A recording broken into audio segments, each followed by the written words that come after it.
Look, I've been gone for 2 weeks. I don't have time for your sass this morning, Kevin. You made me I've watch been gone for- You made me watch a terrible movie and you fell asleep halfway through. Fuck you. I don't I'm have so time for your sorry. sass. I don't have so time for your sorry. sass. I'm texting you being like, sorry. Kevin. You know what? Kevin.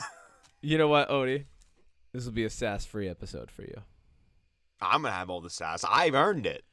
I've earned some sass too. I also had to watch that movie. Listen, I didn't make you didn't watch all watch of this it. movie. I didn't make you watch this movie. I want to go. Let's go back in time. Odie started this forever ago when they made Kevin watch multiple Zack Snyder films. Multiple. You convinced me to watch Zack Snyder. You were a Zack Snyder defender.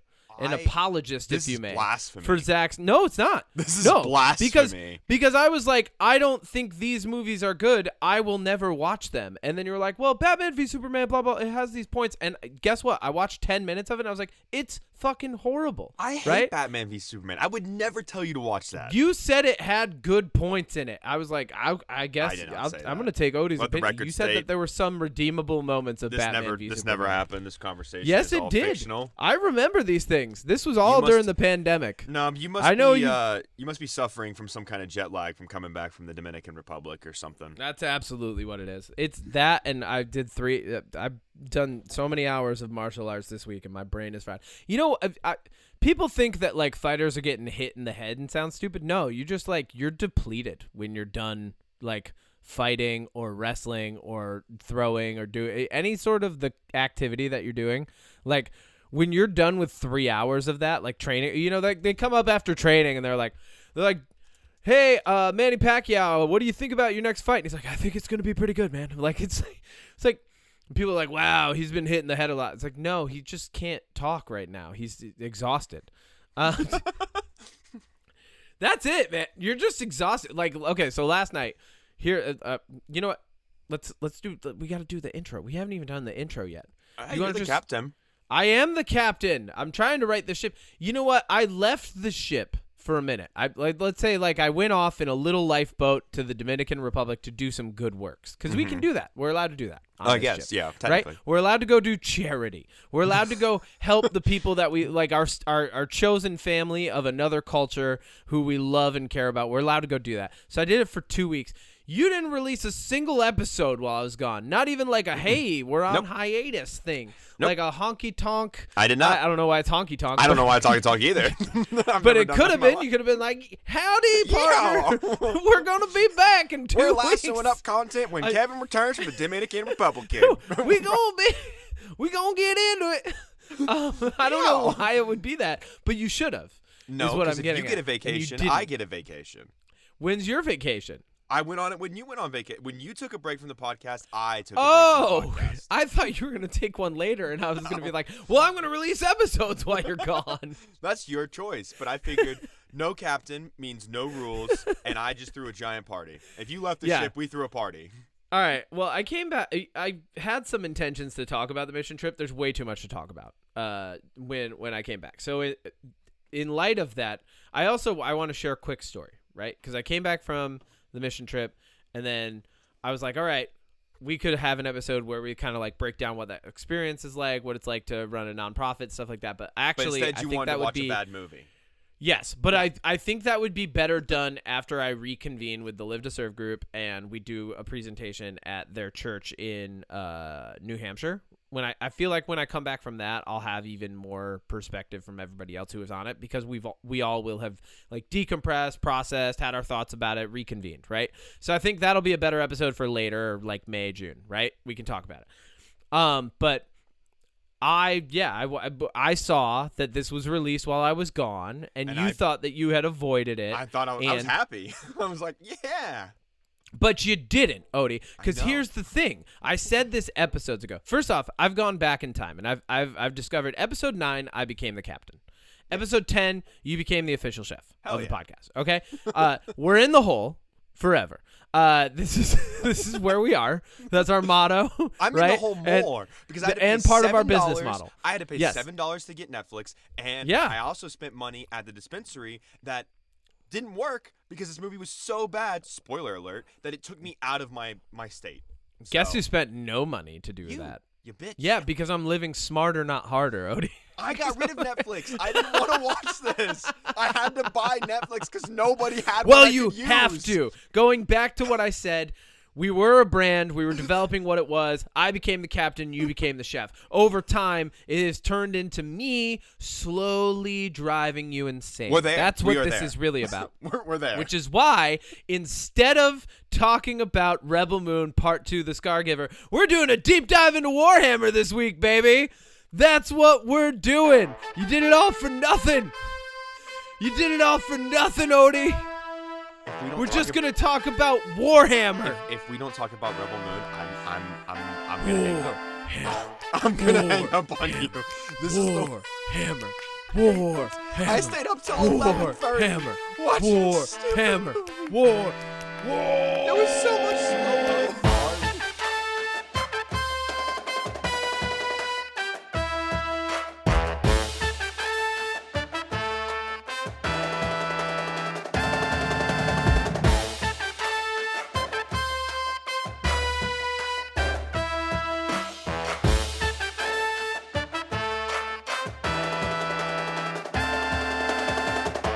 Welcome back to another. Wait, we gotta clap.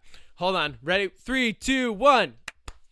Perfect. On time every time. Welcome back to another episode of the Unpop Podcast. I am your returning Capitan, who has been saying all the time incorrectly this entire time, right? So, todo el tiempo, right? I've been saying todo el siempre. That's all the always. Maybe I'll go back to that because that's a fun bit to commit to. But todo el I've been saying, dude, okay. We'll do the intro in a second. I went back to the Dominican Republic and was speaking Spanish, and when I went to say, I was like, oh, todo el tiempo, like somebody, just quick response, and then I in my brain, it was like something unlocked that's like, you've been saying that wrong for a year, and just I must have froze because people were like, what, and I was like, nothing. But my brain was like, you're a fucking idiot, dude. Just full stop. Anyway, so. Todo el tiempos all the time. I have been saying since I started announcing that I was captain all the time, todo el siempre, which is all the always. You're all the always the captain. captain. Nothing. It's gibberish. It's gibberish. All right. Anyway, we'll do the intro again. Welcome back to the Unpop Podcast. I am your Capitan, returning todo el siempre. Kevinmay, he, him. With me as always is Odie Matthews, the chef, cooking up content. They them. Perfect. I don't have any Spanish in my title. I love that. Well, you're cooking up the content. This will only get added onto over time. Eventually, we have a 5-minute intro. Just saying all of our titles. It'll be like the Custodian Legion in the Warhammer 40K universe. Now, let's get into the Custodians a little bit. I will leave. Did you freeze? I have other things to do today. I'm just kidding. We're talking about Rebel Moon 2. We're talking about Rebel Moon 2. But first, Rebel Moon. I have a little bit of light to shed on you because I left for I left on one weekend, I came back on the tail end of the other.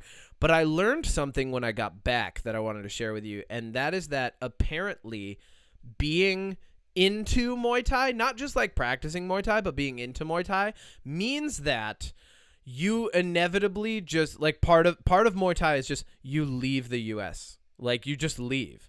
You go to Thailand and you train. Because I came back and I was like, hey, where's this guy that we train with all the time? I haven't seen him in a while. And everybody's like, oh, he's in Thailand. But they said it so calmly and casually. I was like, oh, this just must be a normal. They're like, oh, yeah, he's in Thailand. I was like, how long? And they're like, 3 months. I was like, what? 3 months? What is his job? Does he keep his job when he comes back? He's training for 3 months and I found out this is a normal thing. Dudes will just straight up leave, go train in Thailand for 3 months, come back, be better. Not all of them even do pro fights ever. It's just part of the training. This exists in no other sport. It's not like you're showing up to softball league and you're like, oh, where's Jenny? And everybody's like, yeah, she went down to Mexico to go train with a Mexican team for a little while. How long? 3 months. No, that never happens anywhere. Unless you're at the pro level already. Muay Thai is the only sport where at the base level, if you're into it, you commit and you go to Thailand. Interesting. I don't know where that came from. So what I'm really saying is inevitably there will be another break, and you will have to do episodes, or we'll have to figure out how to do it while I'm in Thailand. You're going to Thailand now? Apparently, that's what I'm gonna have to do. I'm not saying now. There's no plans, but eventually, what I'm gathering is I will eventually have to go. I'll like get to that point. Maybe it's something that like clicks inside of you. You're like, yes, the spirit of Muay Thai. I must leave. Like, I don't know. But everybody at the gym, literally everybody at the gym, was so casual about it. They're just like, yeah, he's in Thailand. Yeah. Oh yeah, he's training. Yeah, we don't know when he'll be back. Maybe I'll just go with you for 3 months, and we'll just record. That'd be great. Thailand. We'll record from Thailand for 3 months. That'll be great. Yeah. I'll learn Thai. We'll start doing the intro in like broken Thai instead of gibberish Spanish. It'll be great. You'll go to train for Muay Thai, and I'll go train with a chef. You were saying you'll go, but you were saying it so fast that I started saying Yoko, and I was like, is Odie about to speak Thai at me? Like, just all what's of a sudden, going on my here? secret talent is I speak Thai. Oh my fucking god. So anyway, while I was gone, a lot of really great TV and movies came out. Yes. And we decided a lot of instead. good stuff. Yes. Would you like to review some of it? I saw the Guy Ritchie Ministry of Ungentlemanly Warfare. That's a mouthful. Wait, that came out too? Yeah, I saw it. I need to go see Very that. good. Very fun. Oh, good I time. bet. Good time. I mean, it's Henry Cavill just having a ripper. Yeah, I could have gone to see The Fall Guy Just last ripping night about. with Ryan Gosling because that came out this weekend. I heard that was okay. So that would have been fun. It also looks okay. The movie Abigail, which is a horror, vampire, comedy, action came out. I heard that was good. Heard that was good. We could have seen that. The movie Civil War came out. We could have talked about that and gotten political. You know what? Literally anything else. Here's the only thing that I want to cover on Civil War. The title gives it away. Apparently they do a good perspective, but whatever. The title is the spoiler, yeah. But apparently they do a good job of giving it perspective of like showing both sides because the main character's a reporter. But it's really like, even just from the trailers that I've seen, it's a caricature of the current political state. Oh yeah, right? It's like, what if they went as far as each side thinks that they would go? And I think what they've shown through like even just the trailers and even some of the clips that I've seen, like they've just shown that like when you exist in a bipartisan system, you are very close to being in a bipolar cultural state, which is something that you and I talk about a lot anyway. Oh yeah. You know, like the more people commit to the idea that there can be only two teams in America, the more we're going to head toward that future. And maybe it's a little bit of a cautionary tale, but like, you know where I stand. I think everybody should be investing more time into other parties because these two parties, like what's happening is like we have a system where you can like you're told every 4 years, well, if you don't vote for these, you're robbing votes from the other and you're going to lose. And that's what's important here, not your voice and your vote, but you're losing. And then like, so you know, a lot of people just give up their vote to a Democrat or a Republican, but what that does is that feeds this stupid broken machine that we have of Democrats versus Republicans.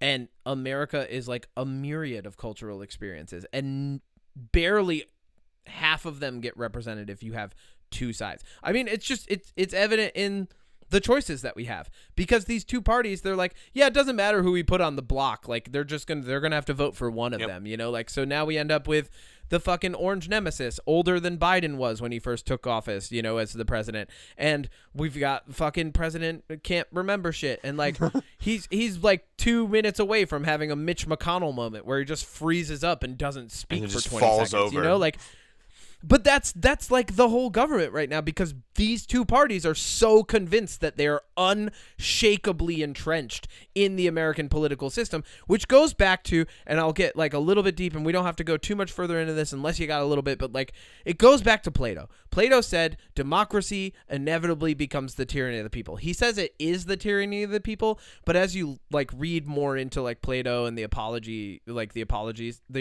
nature of his like writings about Socrates and stuff, you can kind of piece together that what he really means is on a long enough timeline, the people just become their own tyrants because they allow one side to eventually win over all other sides, right? Like we don't, the reason government exists is to govern people and to respond to the ever-changing flux of culture, society, and the people therein. Mm-hmm. Yep. I agree. Yeah. Okay, cool. And that's what we're dealing with in Rebel Moon Part 2. Is it? Do you even know? Right? Wait, okay, Kevin. I will give you $10. Okay. If you can tell me what the plot of both of these movies combined is supposed to be. Well, okay. I was thinking about this morning. And fucking Rebel Moon, stupid spoilers here. Yeah, spoilers. Spoilers. Yeah, okay. Spoilers for a movie that you can probably tell what happens. It's Seven Samurai, but worse. It's Magnificent Seven, but worse. It's everything that Zack Snyder's ever watched, but worse. I was thinking about this morning. Okay, so Zack Snyder, he builds up a career. Like, first off, I love The Watchmen. I love that movie. I don't care. Snyder. No, I love The Watchmen. Did he also do? He did 300, right? He did 300, Watchmen, Sucker Punch. Okay, I love The Watchmen. I love 300. Sucker Punch is fun. I don't love it, but it's fun. Like, those movies are they're good, and like, but he's doing a full-on retelling of a graphic novel, and he did a great job with that. He could have built an entire career off of just perfectly encapsulating darker themed graphic novels. He could have just stuck with that. But instead, he's like, I'm going to try to switch things up a little bit. And then we end up with like the era of Zack Snyder that we're in now. And it's just kind of been evolving over time, right? So we've got like, you've got your Man of Steel, right? Yep. Which was not good. It was promising, but not good. You got your Batman v Superman. You got your Justice League. Justice League is like, I thought Justice League was the worst it could get.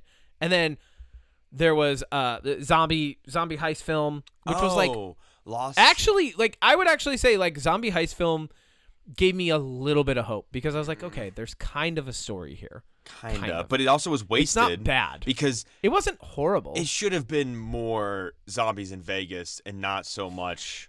It just felt like a heist. The heist it felt film? like a heist movie with zombies in the background, but it was sold as a zombie movie and a heist movie, but it just felt like the zombies were a secondary like afterthought. The zombies were definitely secondary, much like John Carpenter's. No, I'm just kidding. I was going to make a Ghost of Mars joke. Because we love Ghost of Mars. It's Jason Statham's best film. Yes. No, but not really. His best film is The Meg. We know this, Kevin. The Meg 2. The Meg and The Meg 2. Yeah, it's his best film. Of course. Jonas anyway, Taylor. So I was thinking about this. So Zack Snyder, he could have just done that with his entire career. But instead, he starts writing these films. And it just shows that he's spent so much time just regurgitating other things because it comes up in this movie. Like, it's just other things that we've obviously seen before regurgitated, oh my God, yeah. right? And it's things that he thinks are cool, just skinned over this, like, really poorly developed world. Because I'm looking at the actors poorly and I'm like, developed. I feel like it's not even developed at all. Well, I feel like all of them could do better. Like I like every actor. Like I like forgive everybody else on this. Like Zack Snyder wrote such a bad story that there was no way this could have been made good. No, and it's evident. But I also think Rebel Moon and Rebel Moon Part 2 literally could have been condensed into like 2.5 hours of decent action. Right. And it would have told one cohesive story as long as, and this is my big caveat, and we'll come back to this, you get rid of the hours worth of fucking flashbacks. Because this happens in films like this all the time. People think that they have a good action film with compelling characters, and they think that the compelling characters' stories will bring the audience in by telling their backstory. But what they do instead is they just have a shit ton of exposition dump. So you're sitting there, like, and me, I'm sitting, well, at least I'm sitting there, and I'm going, did everything cool in this universe happen before the story that we're watching? Like, because they're like, every time they tell the compelling part of their story, they're like, well, it was back when. And it's like, that's the cool time. Go back to the cool. I want to see that time. Okay. They're nuking planets. Do you remember? People are dying left and right. That's a better film. Do you remember any of the backstories when they're all sitting in the pub and they all just take turns saying why they're there? Do you remember any of them? Because I wrote them all down. Hold on. No. I remember Griffin Guy's backstory. Oh? I remember his story. Yeah. He's like rich. He's like rich. Like that was his backstory. He's like, I was more handsome and had short hair back then, and I was very rich, and my parents, my mom threw herself off a building. Right? Okay. Right? Okay, That's his story, and that's why he flies here we now go. on griffins. That's why he flies on griffins, so no one will ever fall. Because it's a tribute to his mother who hit the ground instead of flying. I wrote them all down very briefly, so here we go. Let's start. Okay. I want right, this. Let's start. Can we go to the beginning first? Can we go to the beginning of Fine. this film? Okay. And Does it just go matter? over the fact that like the entire first 5 minutes of Is this this a film retelling is of the first one? a recap of the fucking first one. Yeah, only it sounds like gibberish. It sounds like nonsense. They're like, and then Square Time 2 went to the Middle Eastern planet, and in the system of the quadrants of the chart. It's like, oh my fuck, what are you saying? On the space docks of Gordon Goth. Charlie Hunnam like, betrayed you're like, everyone. Yeah, you're like, wait, that had a like. I was watching that. I was like, all these things had names. I was like, because the first one's just like they're like, and we're here now, right? Yeah. Like, remember when we were watching the first one? They're just like, and we're here now, and it's just like nobody like talks about where that is or the significance. And then Anthony Hopkins comes in the beginning of this. Is like, actually, all of these things are named and significant. He sounded like, worn out during that monologue too. He sounded so tired. They're really. I feel like he lost a bet with Zack Snyder. Definitely. Like, you know how there's like those high celebrity poker games, you know, like those high stakes games that we hear about sometimes that are like supposedly not happening or whatever, right? Like, I feel like he was just at one of those, and Zack Snyder was like, I bet. Like, he's like, I'm all in. Anthony Hopkins is like, me too, and Zack Snyder's like, I'll forgive you. You're all in if you be in my next 3 movies. Like, Anthony Hopkins was like, I got. He's like, I got a flush, so I'm definitely keeping it. And then Zack Snyder's like, royal flush, you're in my movies, Anthony Hopkins. Like, and Anthony's just like, oh, what have I done? Dude, like, did you remember when they started doing that backstory and he started naming all the characters? Besides Damon Hunsu's character, which is General Titus, did you remember any of those names? I remembered Cora. Oh. That's it. Because remember, like, in the first one, like, they gave her they're like, your name is Cora now. Her like, name is like Scargiver. Thank you very much. Her name's Scargiver now, but, like, it was no, it was Child of Fire. Althelius? Althe? Her name's like Althea or something, and then I don't even know. I don't either. We've watched 5 hours of this universe, and I have no idea what's going on in it. Not even a little. It also helps that we were a little high. There's but, Goober, like, right? That was her love interest. Gooner. Gooner. At least, what's funny is it's spelt Gunner, but then Anthony Hopkins says it, and I'm reading it. I have subtitles on, so I'm reading it. I'm like, Gunner, and then he goes, Gunner, and I'm like, Gunner? Did Anthony Hopkins You know mistake? why it's Gunner? It's Gunner because they're from the stupid, like, we can't tell if it's like Norse, Celt, Skyrim village. Oh my God. Like, and so anyway, he tells the backstory, and then for some reason everyone just decided to stay on the farm planet for like no reason at all. The village. Like, but like, Yeah. but there's whole planets. Yeah, they're really close too. They're too close every time. One would say. Every time they show a shot of the planets, I just all caps too close. I can't handle how close these fucking planets Especially are. how big They're going are. to collide. It's the plot of Moonfall. Did he not see Moonfall? Great movie. Can we Why talk does about he every Moonfall? movie but not Moonfall? Let's talk about Moonfall. No, let's not talk about. No. Okay, get into your backstories now. That's Well- enough because then nothing happens and they decide that they need to grow a bunch of grain and then they sit down in a pub. So together. here's what happens. So before the backstory, though, real quick, because it's very confusing. Because the first one ends with the weird haircut villain android Scar. Phone call. Yeah, that guy. He's doing like a weird void call with the leader guy of the home world or whatever. Belisarius. Yeah, Belisarius. Belisarius.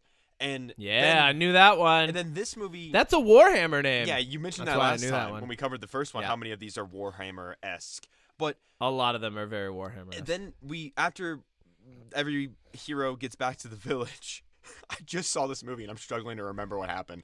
But we cut to the bad guys and they're like, they don't get back. They're just there. yeah, well they rode back, but Yeah. they cut back to the villain and he's like not he's still like being recovered, and they drop a line like, "We'll see what happens when he gets back to 100%."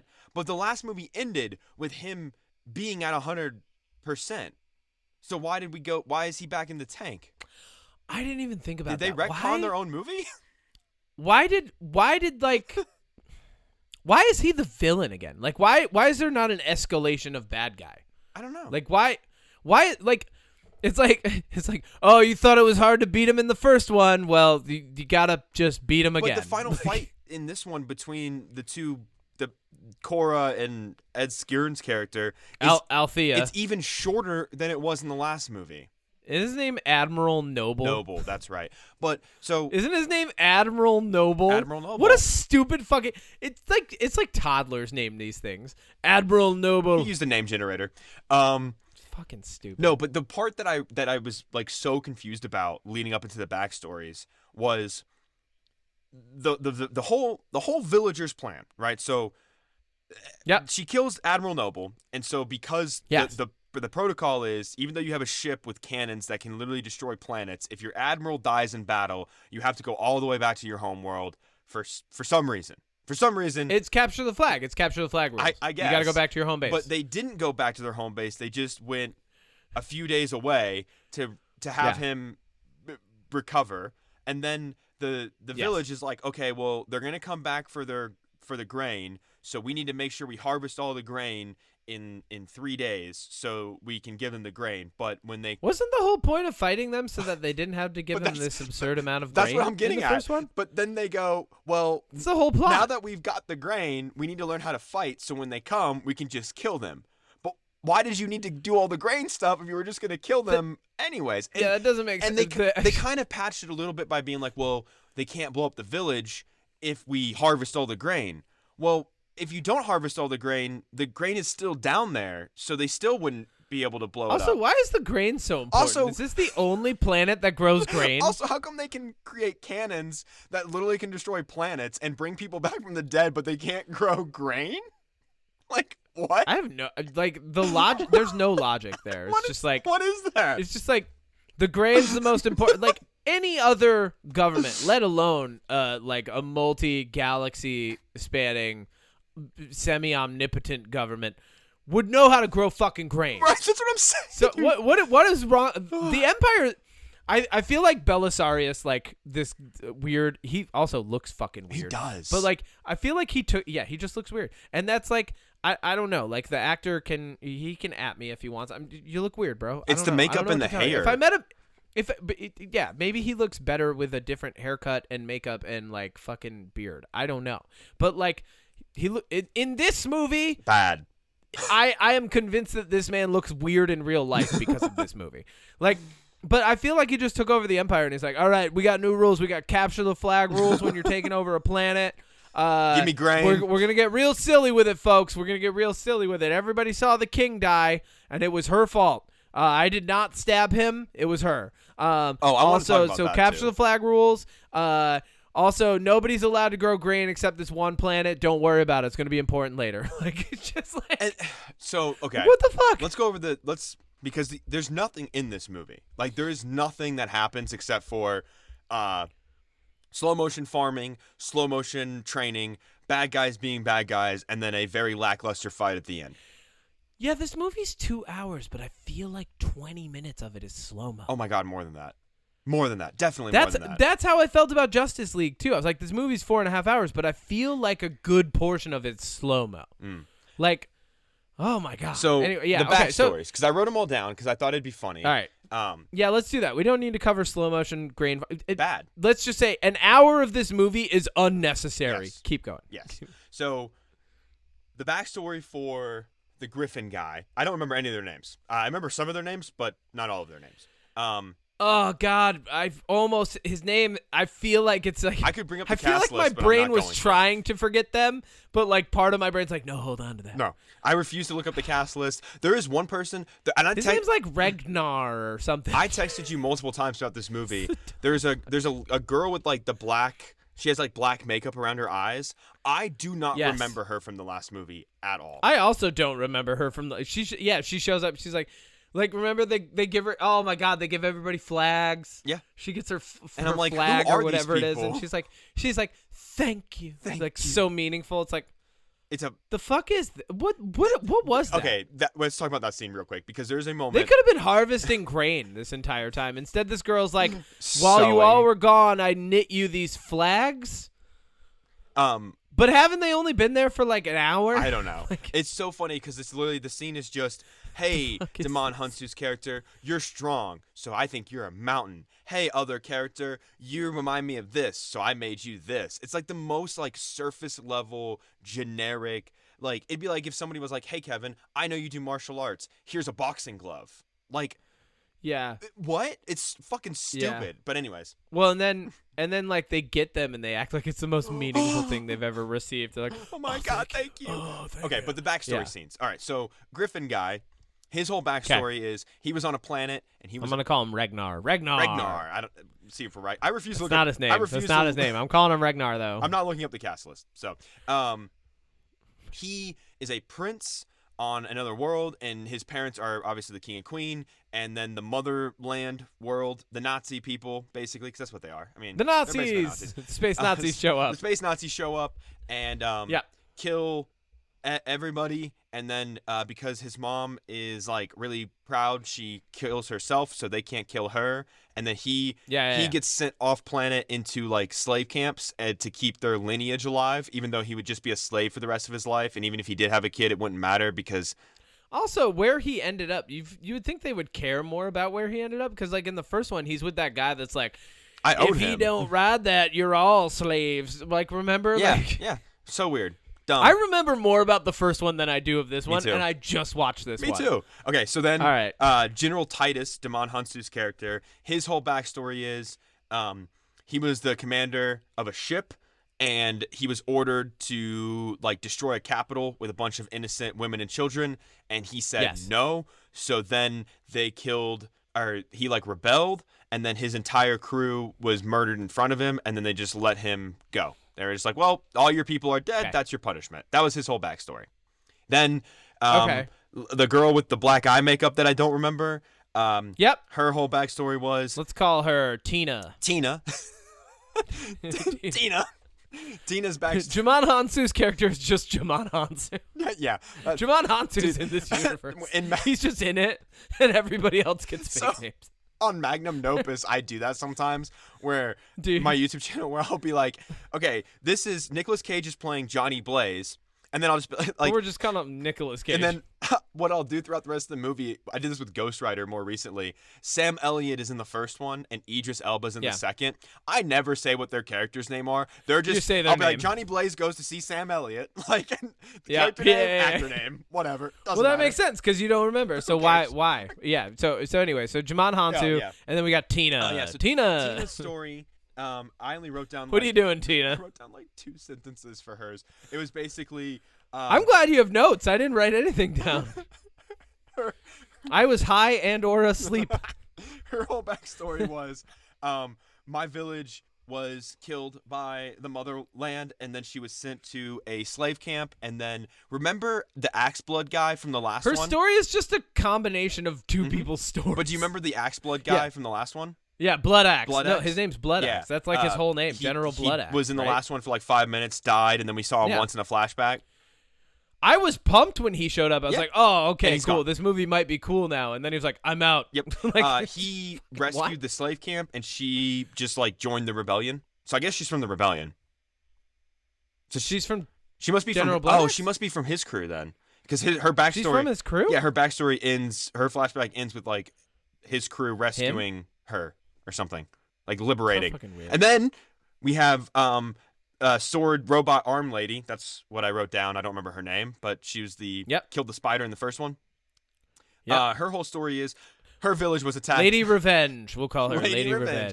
Revenge. Her whole right. story is her village was attacked by the homeworld, and everybody she knows was killed.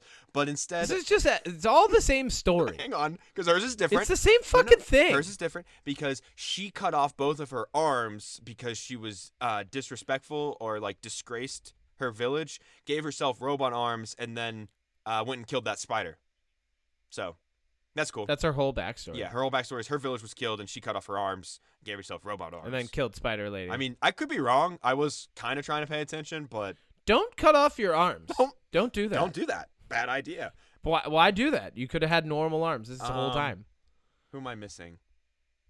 Am I missing anybody? I think that's everybody. That's all. Gunnar? I didn't get his. I mean, we know Gunnar's backstory. His backstory is, I live in this village and I'm falling in love with Korra for no reason. Okay, let's talk about Korra's backstory, though, because now we finally find out what happened. The truth of her backstory. Were you awake and cognizant for I this was. one? Her dad said you have to kill the princess. Yeah. So her dad is Belisarius? Okay. I'm not really sure, but let's paint this picture for a second. Okay. The first movie hints at that she used to be the princess's like personal bodyguard or whatever, and then she was framed. Yeah, the royal family, something happened to the royal family and she had to go on the run, and like we're thinking, it's kind of implied that like whatever happened, she got framed. Right? That's what I thought. But then you find out in this that she was told, hey, the royal family has to die. I don't remember if they said why. I just remember that they said that they had to die. I think they just said I think wanted power or whatever. I think Daddy General Belisarius was just like, he was like, you have to kill her. You can't dad. Because he like he found her because he adopted her from combat or something. Yeah. And so the whole so they killed her. And then remember in the first one she had to kill her one true love, like that. She has a whole interesting everything interesting happened in this universe before this story when she was but anyways, yeah. So I don't want to see any more of this. I don't. No. Well, I got bad news for you, but we'll get to that in a second. Okay. So then they lead her and like the royal family and the princess into a room, and they kill the queen, and then the king is like dying, and they're like, shoot the princess. How does the king not have better bodyguards? Well, the bodyguards betrayed him because power. He gets all Julius Caesar. Yeah, well, it's Carrie Ells too, which golly. He's in everything. Yeah. But so they're like, you have to kill the princess, and then the princess is like, I forgive you, and then she shoots the princess, and then they're like, why does she? Yeah. Oh, it was her. Assume she says I forgive you because like she's fine. Yeah. So then they're like, oh, it's her. She did this. Everybody saw her, and all the senators are like, she killed the royal family, and then it literally cuts from her like shooting a couple of the guards and running out the door to a spaceship flying away, and she just goes, I fought my way to the drop pod and escaped, and I've been on the run ever since. So time out, because hold on, you killed 2 guards. So for one, and then she blows that door open for like real dramatic, like for no reason. Yeah. I assume the door still worked. You didn't have to do all that. I assume the door still I don't think it was locked from the outside, because then everybody's locked in there. But here's the thing. Here's the thing, Kevin. All these backstories except for hers, and even General Titus's is a little like, well, you still were a bad person. Like you still worked for the like you still killed innocent people probably. But her whole backstory, that you're supposed to feel sorry for a character that at the end of the day was stupid enough to be manipulated to killing a child. You still killed the child. Like you still shot her. You still killed her. This goes into why I think this should have been one film, because I feel like if this part of the story was put, because remember, I once again, I remember more about the first one than I remember about this one, but like the first one, she was explaining how she was trained to like just listen in combat and do whatever the Empire said, but they never really like fully show like the type of like brainwashing that I think that was trying to be implied. So I think she was like brainwashed, but like once again, Zack Snyder has just failed to communicate the most necessary part of the story to us. So we end up just watching this girl and we're like, so you just kill people? Like that's like, I mean, that's her whole thing. Because like they don't develop it enough. Like I do feel like Zack Snyder meant for there to be a narrative where she's like super brainwashed by the Empire, and then maybe that moment is like, I'm done apologizing for this movie. I'm done. I'm done. Don't even worry about it. You know what? It sucks. Yeah. Well, the first movie should have been, not that this might have made it better, but it should have just been this condensed. Well, I think the first movie should have been like literally showing her time in the military and ending with her escaping, and then the second movie just picks up right after that, and she has to defend a village or something. But like, But then you still run into the same stupid like grain and like capture the get rid of flag that. logic. Get rid of we all have that. running in this. Get Okay, rid of all get rid that. of all Yeah. that. Are we rewriting this yeah, right now? we're gonna rewrite it right now. Okay, cool. No, well, All actually, right, speaking of rewriting, here's how I rewrite it. Okay. Ragnar has always loved griffins. Wait, we forgot That's about where Jimmy. we start. We forgot about Jimmy the robot. Oh, fuck. So here's the thing. You mean Anthony Hopkins? So Anthony Hopkins' character in the first one is like it feels like they're setting him up to be some kind of like Deus Ex Machina type character. And Deus Ex Machina. There is one moment in this second one where he shows up and saves some people from a tank. But that's all he does. Yeah. That's all his character does. At the end of the day, he's a robot that runs off into the woods, makes a crown out of some sticks, and then just kind of like watches everybody from a distance, and then kills a tank in the final fight. Yep. That's it. He could have fought earlier. He could have done anything else. He could have fought at any moment. He could have done anything. But instead, he just kind of like walks around being all like, I don't know, pseudo-wise for a while. Broody like, almost? Yeah, he's kind of broody, but like also kind of like he's like supposed. I feel like he's like the wise janitor. Like he's telling everybody like the thing they need to hear, right? Like that's his whole purpose. And then as soon as like he doesn't have anybody to say anything to anymore, he's like, well, I guess I'll fight now. Like, oh, fucking dumb. Okay, here's another thing that I noticed. Did you What? notice that when they board at the end during the final battle, Korra and Goober board the Admiral's big spaceship, Star Destroyer. Yeah. And Yeah. they're in the engine room. Did you notice anything that was super fucking stupid about the engine room? Yeah. Why are they shoveling coal? Why are they shoveling coal? What is that? What is- I thought that while I was watching it, but at that point I was so tired. I was just like, whatever. Yeah. Like, But I guess this is the Titanic now. I don't know. That's like, literally what I was gonna say. It feels like Zack Snyder was like, remember that scene in Titanic where they're shoveling in the coal? Titanic where Let's they're do shoveling coal. that. Yeah. Like, remember the scene when they did this in this movie? Let's just do that. That's literally all this movie is. It's so dumb. Like, make it. You had a budget. It could have been space ore. Like it could have been some fucking weird element from space that like, that doesn't exist. Give them holographic shovels. Like fucking anything. Give them holographic shovels. Whatever the fuck. I don't Laser know. Like you know how. shovels. Give them laser. Yeah. Put fucking. I wish they would have just put lasers on. Put lasers on everything. It's a sci-fi movie. Done. Like, why? Why does the Empire not have like unlimited power on their ships from like these crazy like light cores or stable? He's like, it just none of. There's no logic. No. And it's not developed at all. Like I said poorly developed before, but I mean not developed. I agree with you now. It's just the whole universe is just not developed because all of the main characters are like the same person. They all have the same backstory, and they're all boring. And that's the other thing too. What bothers me about this movie, and like I watch a lot of bad movies, obviously, but like in this one, Yeah, you have a channel dedicated to that. in this one, in the final fight, there are two moments where like two of the characters are together, and they're like, we're gonna die together, and then they stand up to like make their final stand, and then another character comes in and saves them, and in another world, like. A great example of this, and maybe this is too much of a great example, but like, Hit me. perfect example of how this kind of thing where like a character's in trouble, another character comes in and saves them because you have stakes for these characters is episode 4 of Star Wars, The Trench Run. When Luke is about to he's in the trench and he's getting ready to, shoot the photon torpedoes at the Death Star, and then all of a sudden Darth Vader's behind him and you're like, "Oh my god, what's going to happen?" But Oh, you mean in the first movie? Well, oh yeah, no, episode 4 is the first movie. Yeah. Sorry. And then okay, yeah, all- you're the Star Wars guy. all of a Yep. sudden Han Solo comes swooping back in and shoots Darth Vader off of him because it turns out he actually was going to help. And it's like, holy shit. Like, That's what I thought Charlie Hunnam was going to be in the first one, So- but instead he just loved his stupid scorpion robot thing. but in this one, when any time two characters are about to get destroyed or one character's about to die and another character comes in to swoop, you're like, oh, Jimmy the robot's here to save them. Cool. I know nothing also, about. there's just no meaningful death in this universe. Well, only one of the 7 samurai die, but the thing is anytime any of these characters like talk or Wait, who died? the sword lady, she died. Really? Yeah, she died.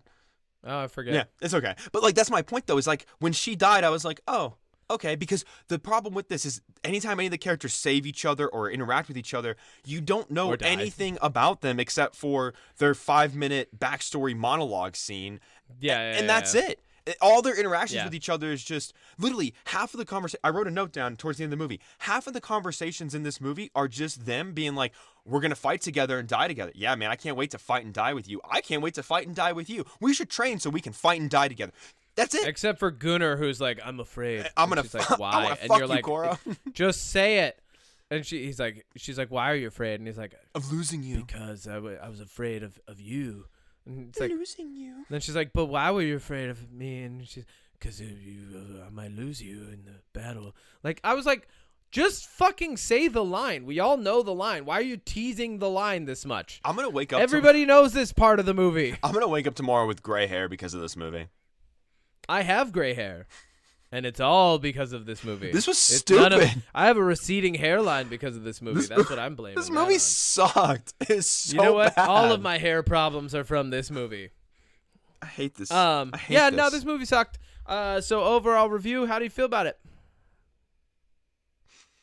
I'm not gonna. These.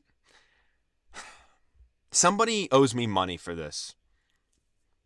Somebody owes you $8. Somebody owes me more than that because of the time and emotional Let's damage. get it from Zack Snyder. Yeah. And look, I will say this, right? And I'm going to end my whole thought on all of this on this. Hit me. By all accounts, in what I've seen of interviews and stuff, Zack Snyder seems like a genuinely nice guy. A nice guy with bad ideas. He seems very sweet. He seems nice, right? He seems like a nice guy. But man, oh man, does he fundamentally not understand sci-fi epics or comic book characters. Yeah, he seems like an okay person, but he seems like that dude that, like, okay, so I go over to Cooper Cave Games. That's where I play Magic the Gathering, stuff like that. And I was just talking about this last night. Like, there are weird people everywhere in the world, right? Like, you go to the dispensary, guarantee there's that one weird dude who, like, just smokes weed and hangs out by himself all the time when he's not there.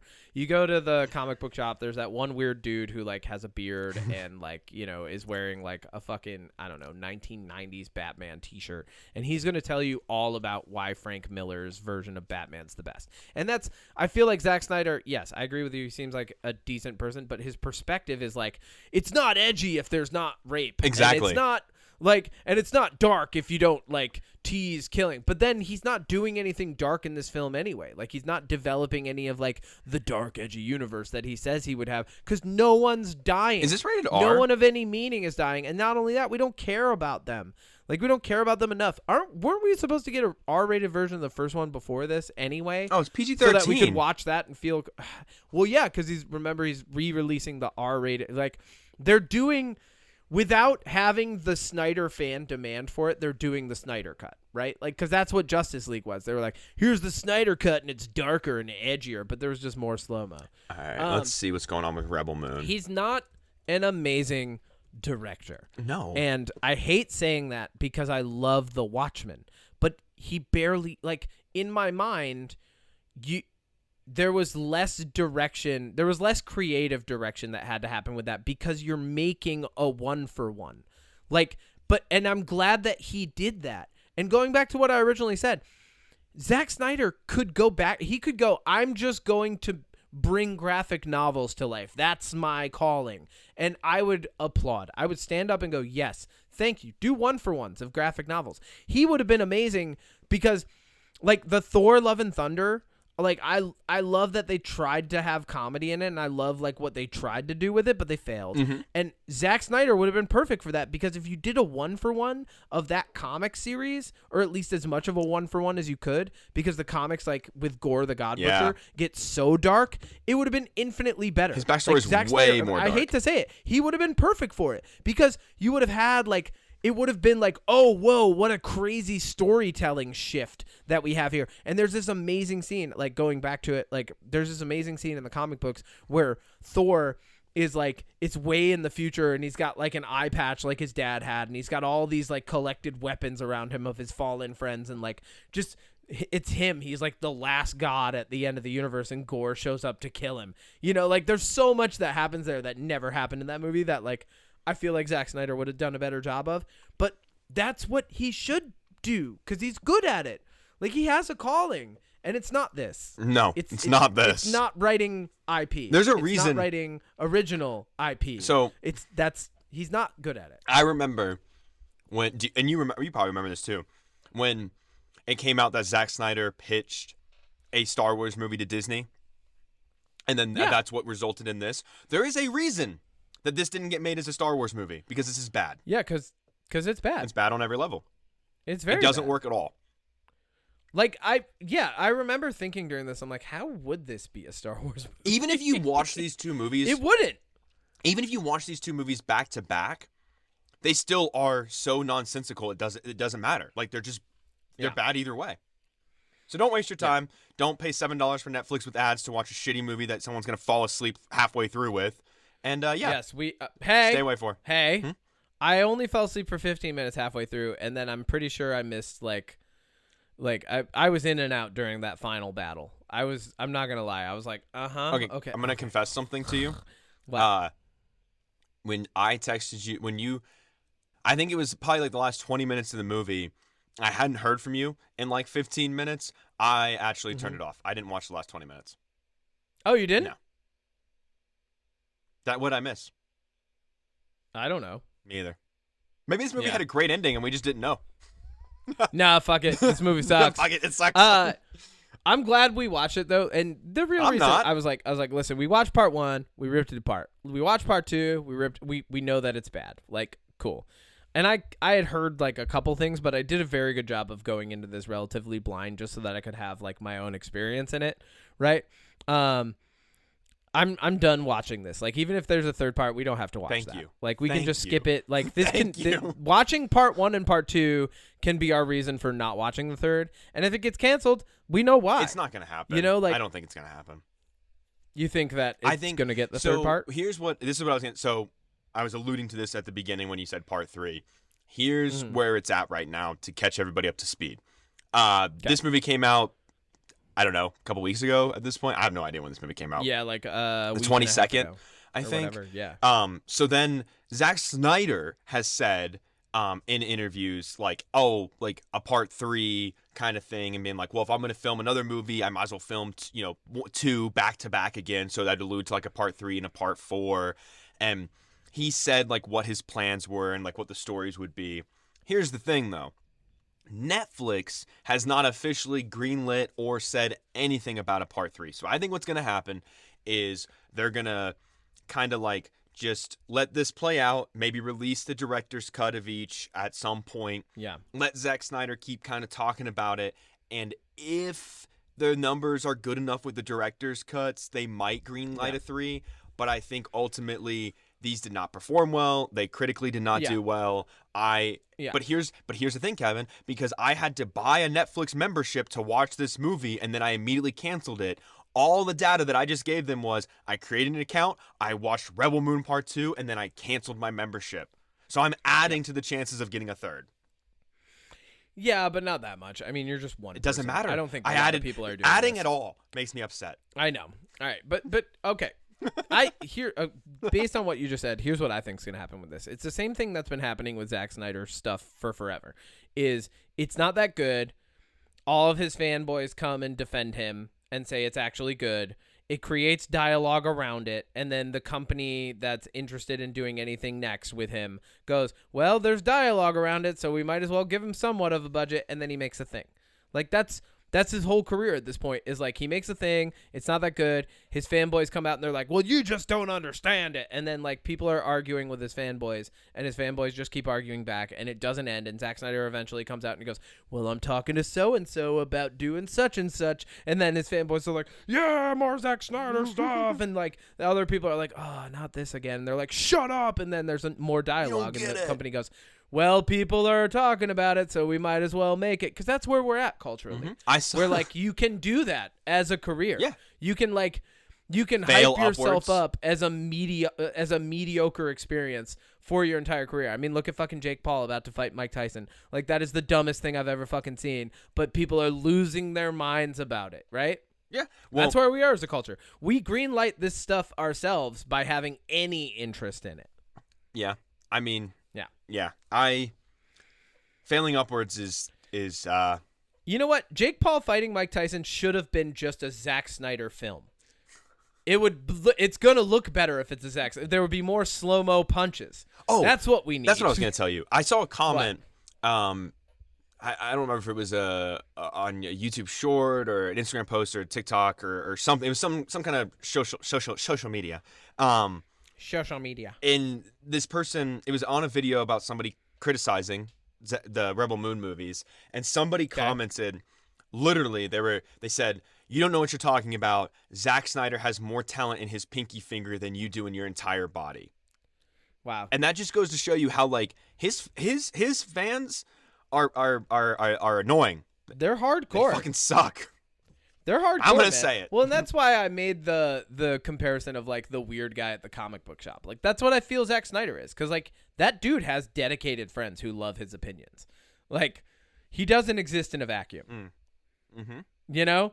And so, but like that's what a fandom does. I mean, look at like, I'd hate to compare them, but like it's so different but so similar at the same time. Look at Swifties. Like if you don't like a thing about Taylor Swift, they're like, well, you don't support women now. And it's like, how? If you point out how, how did we get there? If you point out anything, like where's that logic from? Yeah. Can I just dislike the majority of her discography because it's not for me? Is that okay? Can I like, criticize, can I just not like it? Can I criticize lyrics that say I wish I was living in the 1800s but without all the racism? Like, can I criticize her? Yeah, that's a bad lyric. Can I criticize it's how just a bad lyric. Objectively hurts the environment with her private plane usage? Like, can we just point out the things that she does that are objectively bad, just like anybody else that does objectively bad things? Yeah. Can we be objective? No, you can't. No, you can't, because fandoms are not objective.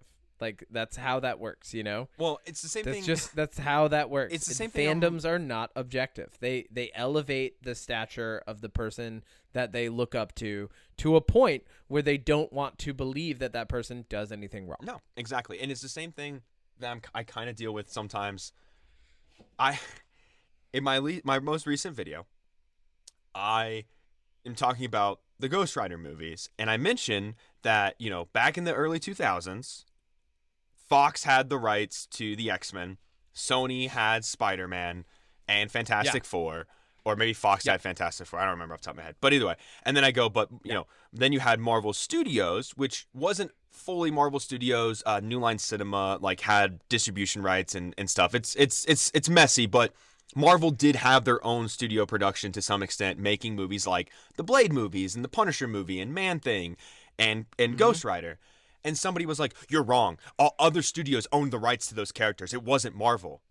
Yeah, that's literally what I said. That Fox owned the rights and made the movies. And it's like, it's something where it's like, if you, it's the same thing with Swifties. It's the same if thing you with, criticize, it's the same thing with Zack Snyder. If you say anything, even if you're right and you cover your tracks, people are still gonna get upset with you for some reason.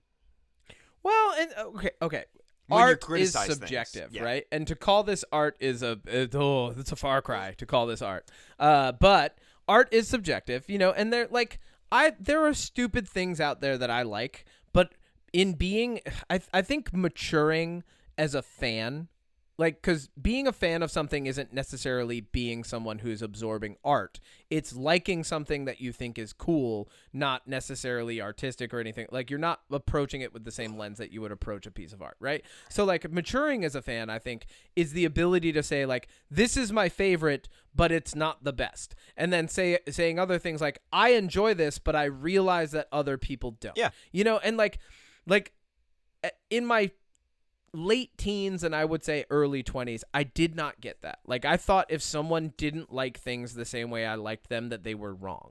But then I learned as I got older and I kind of looked back on things that I liked but maybe didn't like the same way because I was growing up, I was like, oh, they're not wrong. They just had a different opinion and I was just being a fucking douche. Like, like that's it. You know? It's it's that meme of that guy like over explaining everything to a female. Pick any female, it doesn't matter. But like that's the part of that personality. You're that dude who's over explaining the thing. You're like, you don't understand. Like, it's like, no, they do understand. Yeah. They understand from a different perspective. They just don't like it because they're a different person and they don't have to like the same shit that you like. Exactly. Like, and a perfect example, like, I still love anime. right? And like that's a weird conversation as a grown adult to have with people. And like I don't get that deep into it. I don't try to justify my love of anime to other people anymore. I'm just like, oh, it's just something that I love. Or like one of the ways that I kind of explain a lot of different hobbies and things that we enjoy, especially in here in the US, to other people is like I'm like, listen, I like going and punching other people in the face and getting punched in the face. Some people have bowling league, you know? Like I like recording a podcast. Some people will go have a few drinks and play cornhole. You know, like these things, although they are not the same, they are from a similar mechanism. Like some people want to be really good at cornhole and drinking beer.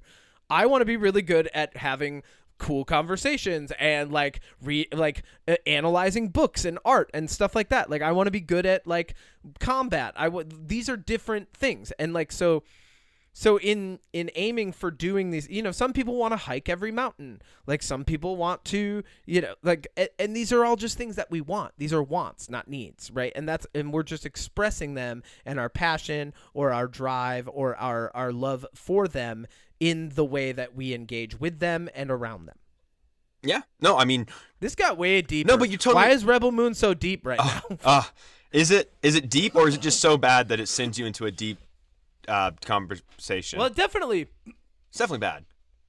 But no, but you're right. It prompted deeper conversation. Also, I apologize. I'm going to try to edit all of this out. I have horrible allergies right now. I can't hear Something got kicked up in the Dominican Republic, and I had post-nasal drip for 3 days, and then I came back, and it was nothing but pollen, and my throat, and my throat has been raw all week, and this was the week that I had to talk the most at my job. Like, multiple days in a row, I said to someone toward the end of my working day, I'm sorry, I need water, and, like, would walk away to go get water and come back. Ugh. I get paid to talk. Anyway, well, actually, one of the things I say in my job, and it's really funny because my COO had a really funny reaction to this. We're done talking about Rebel. We are done talking about One Rebel of the things I say in my job, it's a catchphrase of mine. I say, good news, I get paid to repeat myself. And I do mean it because I have new people coming in all the time, and I have to have similar, if not the same conversation with them that I had with the people who just came in the month previous, right? So I'm constantly having the same conversation. Not the same always, but similar, Yeah. right? So I say, good news, I get paid to repeat myself all the time. But, like, it's true. And some days, and especially this week, because I had new people coming in, I had new people turning their contracts on, I had training, I had different things that, like, I've had all these conversations before, but I have to have them again this week for, like, 24 hours. And toward the end of the day, I was, like, raw. So I apologize for any sort of clearing of the throat or sniffling or anything like that. It's just, this is the season. So I don't have allergies. I can't relate. what is your jam this week, Odie? Okay. It's not Rebel Moon Part No, it definitely fucking is Part not. duh. God. Your jam's not Gunnar and Cora. My jam is not and, getting a migraine from a General movie. Titus. Okay. And Tina. You know- and Ragnar. And Tina. Belisarius. And Admiral Noble. I'm naming all the characters to see if I can remember anything. I don't remember any of their actual names except for the ones you actually said. Tina and Ragnar are definitely not I names. think Ragnar is. I think we're pretty close. Is it his I name? don't fucking know. Here, you know what? Oh, God. As I go over my It jam, feels good to be back. I'm glad we're doing this. It feels good to What's be your back. jam? I'm glad we watched a terrible movie before coming back. This was a good way to get our wheels Oh rolling. my God, because, his name is all right, Tarak. What is it? Tarak. Tarak? That's not even close to Ragnar. Mm-mm. I don't know where I got Ragnar. Huh. Interesting. Okay. There's probably nobody named Ragnar. No, probably Ragnar not. in I think this. when you say that, I think of Ragnarok. I don't know why. No, there's definitely somebody named Ragnar in a thing I've seen. Probably. I'm just like, I'm doing what Zack Snyder does. I'm just grabbing something from another universe and throwing it in there. together. I'm really Zack Snydering the Zack Snyder experience. So I have a jam and a not jam. A warning, if you will. Not to watch something. Is your warning Rebel Moon? No, it should be. Well, I think we did Okay. enough of the warning not to watch that. Yeah, we did. The This was a big not jam. All right, give me your smaller not jam first. My smaller not jam is going to be the Knuckles show. Look, I don't know why you watch that. It does not look good. Okay, from so the outside, here- like even the trailer does not look good. I disagree because I like I I hang on. how do you Hold on. disagree? That it just looks bad. Hold on. I disagree. I thought it looked good. I was excited for this show because here's the thing. I weirdly like the Sonic movies the same way that I like the Minions movies. I will watch every Despicable Me and every Minions movie because I find them weirdly entertaining. The Sonic movies is the same thing. I thought the first one was really fun, and I thought the second one was really fun. Like, honestly, I love. Yeah, no, I agree. I- the second one gets zany and Yeah. silly. That's how it should be. And I love. It's a silly universe. Yeah. Based on a cartoon hedgehog who loves Chili dogs. what does he love? Hot dogs? Chili dogs. Chili dogs. Yeah. Yeah. So I really like Idris Elba's voice as Knuckles. I think it works really well.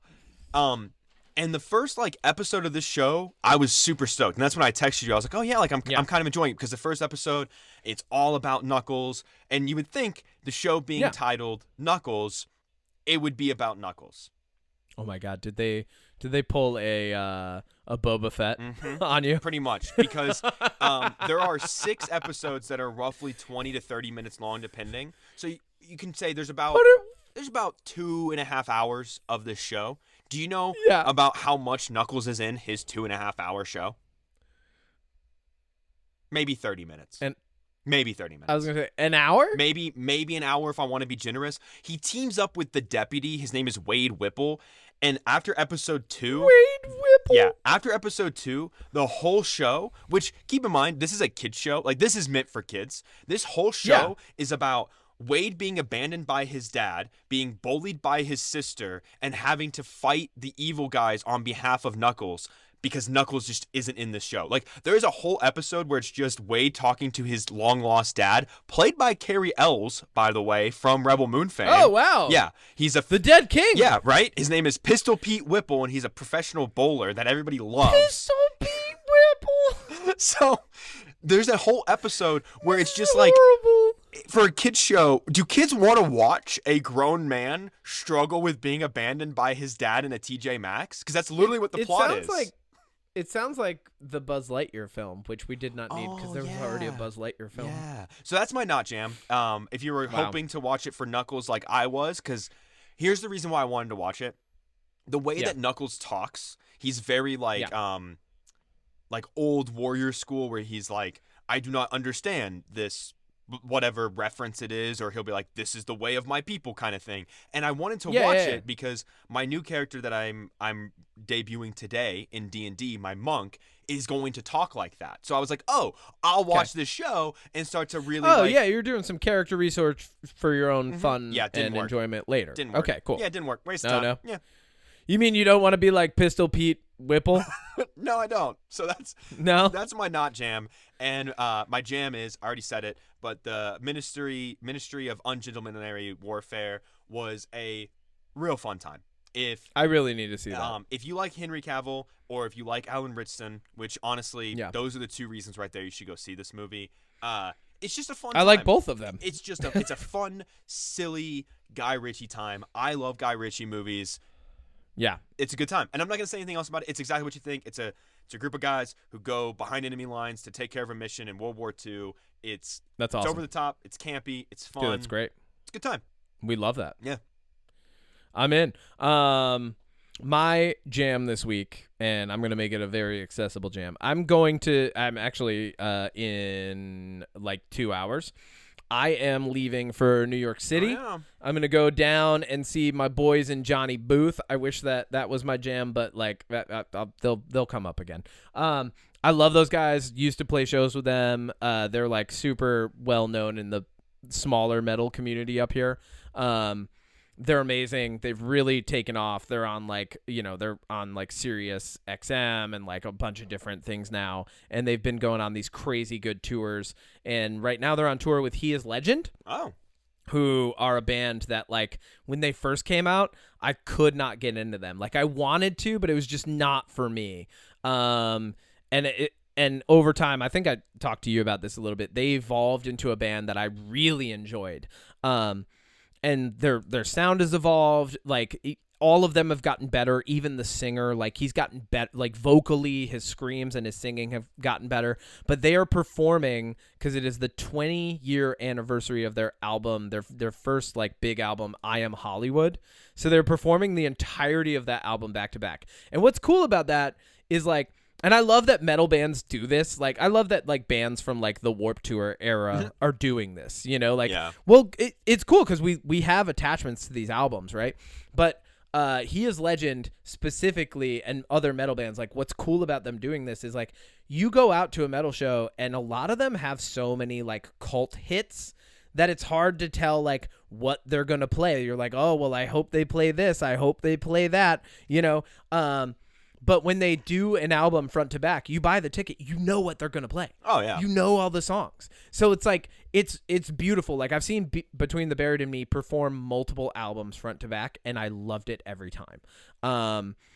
Because like that's a whole other concept, but like, so He Is Legend tonight, my jam, just so it's a little more accessible if anybody wants to check them out, I say Dinner with a Gypsy is actually my favorite song off of the album I Am Hollywood, which sounds like gibberish, but that's how bands were naming albums and songs back in the day, right? Fall Out Boy had like long ass song title names, you know, like so did Panic at the Disco. All those. Yeah, Panic at the Disco. I write Sins Not Tragedies, you know, like blah, blah, the Ballad all of these Mona tables Lisa. are numbered. Yeah, the Ballad of Mona Lisa. Like there's so many like weird song titles from back in the day. But Dinner with a Gypsy on that album's just got a sick bass riff. It's got really good like singing and screaming in it. I Am Hollywood, obviously the title track, like real heavy. But the other thing that I really like about these guys is like when you look at them, they don't look the way that they sound, in that they're all skinny dudes with like beards and long hair. And then like you see like them live and like there's just dynamic like singing and metal guitar and stuff like that. So I'm really pumped for that. That's my jam this week. I love it. I love it too. My jam I absolutely love it. Is strawberry. Oh, strawberry. Or blueberry. Cool. I'll do marmalade instead of jam. I like blueberry. Just marmalade. Just straight up orange, baby. Yeah. I love some citrus. No. Let's take it out with this. right. We're never watching a Zack Snyder Netflix film ever again. We are absolved. Mm-hmm. We are saved from ever having to do that ever. We've done our due diligence, and we watched 2 of them. I think we don't have to go with a 3 strikes and you're out rule. I think we Army go of the with Dead is the third strike, so we're good. Oh, we did watch that. Well, before the podcast. That still counts. Existed, right? I'm not watching it again for the podcast. Yeah. We're good. It counts. No, we don't have to. But like, but I think we should go with this. Zack Snyder essentially is the admiral of the army of these films, and he has died. He's been defeated. In our perspective minds, creatively, he has died, and so now they have to go back to their home world because it's capture the flag rules, which is just his LA mansion. They just have to do that.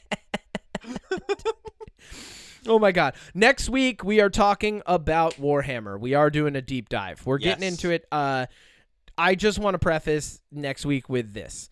Warhammer is an amazing franchise. I can't wait to talk to you about it. There is way too much to talk about in one episode. I am going to be referencing other Warhammer podcasts because that's where I get the majority of my lore, is by listening to other dudes talk about Warhammer.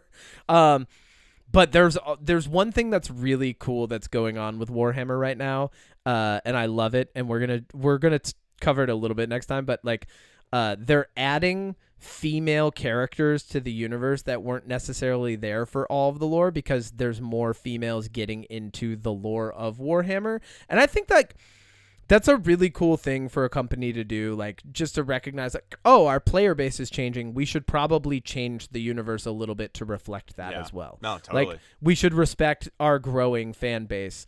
Women can be Warhammers.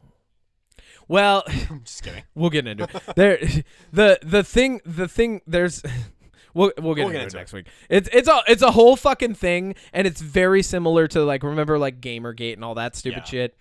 It's very similar. Like that never goes away. Incels aren't going anywhere, you know, and they're going to be the loudest people on the internet. People who complain are always the loudest people. That's just how that goes. You want to know a fun fact? Right? You want to know a fun like this episode, we're louder than normal because we're complaining. Well, but you want to know a fun fact about incels, and we can end it on this. Oh yeah. Give me a fun fact. When about you think about it, incels are So their whole thing is, well, nobody wants to do this with me because of this reason. And 9 out of 10 times, the answer is just yes. We don't want to do that because of that reason. You are correct. You're a douche. So yeah. So I mean, they're more so like, I can't get the attention that I want, and that's society's fault. Whereas, like, I would say, no, that's your fault. You need to actually just make some shift in your fucking life. Like, get up out of your chair and stop typing and stop living in comment sections. That's how we end this episode. Don't live in comment sections. Don't live in comment I sections. don't even, like, I'm sure you try to avoid living. I purposefully avoid comment sections. Like, people will be like, "Oh, did you see I commented on that thing that you posted?" I'm like, "No." Do you know what I do for No, comments? I did not. Anytime I get a What? comment on YouTube, so YouTube Studio. Oh, you have to. No. You So have here's what to I do deal with comment on my YouTube Studio app. What I'll do is whenever I get a comment, I don't. If it's, I'll read it. If it's a nice comment, I'll respond. Thank you, appreciate it. But if you don't respond or interact with the comment, they just stay in your little comment section of your YouTube Studio app, and I don't like that. So I'll just go in and I'll just heart every comment just to get them out. Yeah. Even if they're negative, even if they're insulting me, I'll just heart, get them out. I don't care. Yeah. I don't care. Get them out of here. Yeah. That's probably the best way to deal with it, because then they're like, "What? A heart? But I was being negative. Yeah. I don't. Cool. Thank I you. was trying to shit on this." Thank you. Thanks for the interaction. Oh my fucking god!